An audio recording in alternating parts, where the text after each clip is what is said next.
Gago, ginawa ng daan ng tubig. Gawin man na kawawa oh.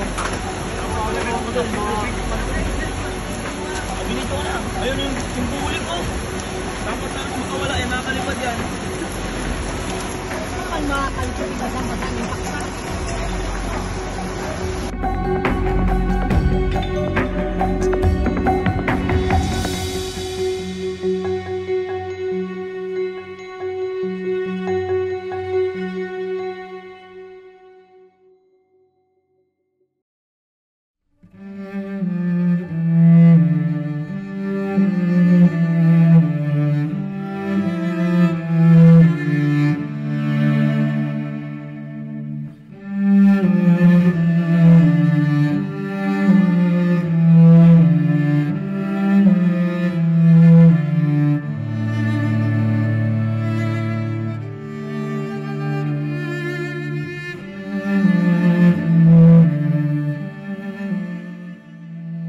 Umapaw lang siya.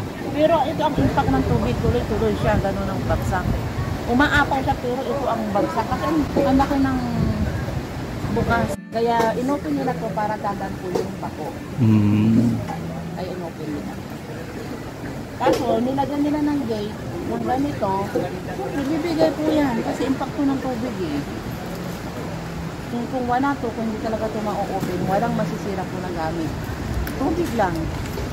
Kung tutuusin, mas mataas din yung undoy. Kung tutuusin. Pero wala po nasira. Basa lang yung mga gamit namin lahat dito. Pero wala po nasira.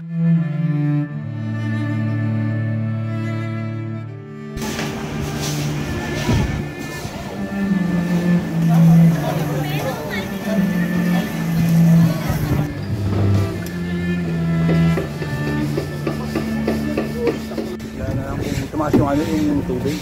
Tapos, sinasagit ko yung mga gamit. Bigla na lang tumibago yung harang. Siyempre, unahin namin yung buhay namin.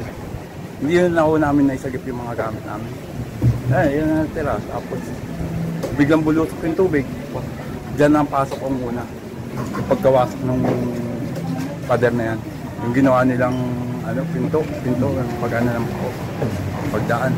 Kaya, tinatago namin yung engineer na bakit ganun yung ginawa. Bakit dyan hold ang butas. 1991 po, nandito na. Lahat ng baha, hindi ko nasisira yung bahay ko. Ngayon lang ko nasira. Dahil dyan sa ginawa nila.